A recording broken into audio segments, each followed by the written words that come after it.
അയ്യേ, അവളെ മുടി കയറാത്ത ഒരു സ്ഥലം അതും കൂടെ ഉള്ളായിരുന്നു, അവിടെയും കേറിയ. ഒരു സാധനം എടുത്തെടുത്ത് വെക്കാൻ അറിയത്തില്ലേ? ഇനി വാ, എടുത്തെടുത്ത് വെച്ചുതരാം.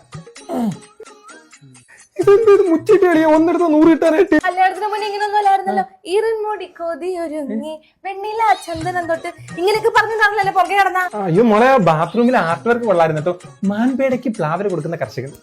അയ്യോ, അതെന്റെ ആർട്ട് വർക്ക് അല്ല, എന്റെ മുടി കുറച്ച് ടൈലിലൊട്ടിച്ച് വെച്ചായിരുന്നു, എടുക്കാൻ പറഞ്ഞു. ഹെയർ വർക്ക് ആയിരുന്നല്ലേ? മുടി കൊഴിഞ്ഞാലെന്താ, എന്റെ ബ്യൂട്ടിക്ക് ഒരു കുറവില്ലല്ലോ.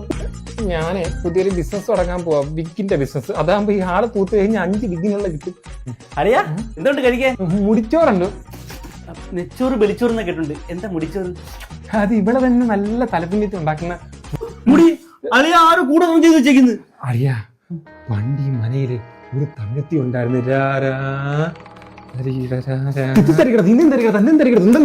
ഈ തമിഴത്തി പോകുന്ന വഴിക്കല്ല അവളുടെ ഓരോ മുടി ഇങ്ങനെ പിഴുത് ഹെയർ ഓയിൽ മേടിച്ചു കൊടുക്കാത്തോണ്ടുള്ള സോനാഥനോടുള്ള പ്രതിഷേധം. എന്നാലും ആരായി തമിഴത്തി?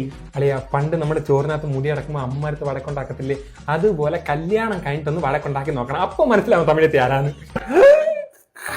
അയ്യോ സോനാവല്ലി.